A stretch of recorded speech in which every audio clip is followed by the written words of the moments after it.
So at 20, I got my broker's license. And once you have a California real estate broker's license, you're also basically a mortgage lender. You can do hard money lending legally. And so I did real estate lending. And then as you grow up in the real estate business and you network, it's one of the neat things of having a real estate license is you meet all sorts of people, especially in the Bay Area. And you start to look at other opportunities, and that led me into, real estate development and lending money and all sorts of different things. So, and things tend to go in, 5 to 10 year cycles of what's hot and what's not. So what that's how I year is started. this approximately? That's cool. 1975. Okay. Yep. All right. Yep. That's So awesome. I get going from 75 to 79, and then the Carter years hit, and that's when we created a company called California Wrap, and we started buying properties on owner contract and then wrapping them. Did that for many years, hundreds upon hundreds of those, and then as that cycled out, moved into more traditional hard money lending. And all the while I'm selling real estate. I'm a real estate broker. So I kind of had to do both, right? Yeah, that's awesome. That's cool. I mean, it's great to hear you took advantage of it. I'm shocked you're doing wrap notes during the Carter years. The interest rates probably went crazy, but you made opportunity. Did your family do wrap notes, or how'd you learn about wrap notes back then? My dad and my dad's lawyer in Oakland.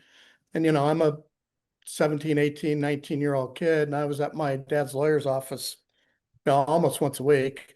How do I do this? How do I do that? And he was like, what you need to do is learn the courthouse and learn the back end of real estate. Back end of real estate is learn escrow. I mean, today's modern real estate agent, depending on where you're at, they have no clue how escrow works. They write a contract, hand it over to a closing company and duck, right? So I learned, and in those days, the title plants were still written in the big books. So I would go into the title plant. If I wanted to look at a property, the title officer would open up the big book and we would do a chain of title right through the big book. Right? The big recording books that were done by hand. So I'm definitely dating myself. Yeah. That's where you learn, you learn the basics of how real estate is. And not many people that are on the sales side or the entrepreneurial side know that end of it, like a title officer would know it. Yeah. Interesting. So where'd you move from really there? Cool. This is early 80s. Where'd you move from there on?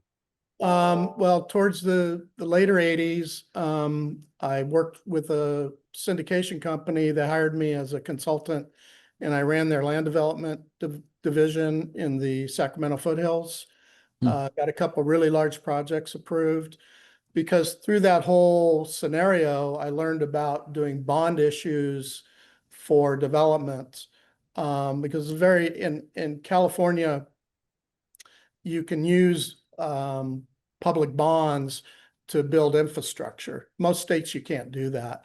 So there's a whole process to do that. I learned it, and I brought in the first bonds for Lake Wildwood in Nevada County, and it was a Mello-Roos Act, which anybody from California knows what a Mello-Roos is. So I did the very first Mello-Roos in Nevada County, and it was a $10 million offering in 1989. And so what you did is you put the bond issue on the development, and then with the bond issue, it allowed you to go to the bank and get a $10 million construction loan. You build all the infrastructure. Then when all the infrastructure is done and it's handed over to the county as county improvements, the bonds are released and they pay the bank off. Nice. And then the bonds are attached to your tax bill. Okay. And that's how that went. But unfortunately, the earthquake and the war, the project stalled big time. And actually the guy I was working for lost it. I mean, lost the whole project. Wow. So at that point, I had to pivot and found myself kind of out of a job. And I stumbled on to the land and timber business up in Oregon. And so I got with a guy up there, started buying land and timber, Hmm. because of my background in real estate and selling rural real estate. I didn't know anything about timber. I thought they were all pine trees, Turns out there's fir trees and cedar trees and all sorts of stuff.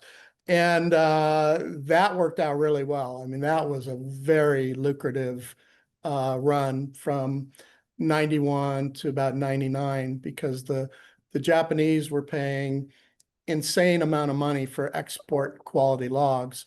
And the best export quality Douglas fir comes from Oregon and Washington. I know that. So we did quite well with that. That's awesome. And now I know why they have the term timber baron. That's So awesome.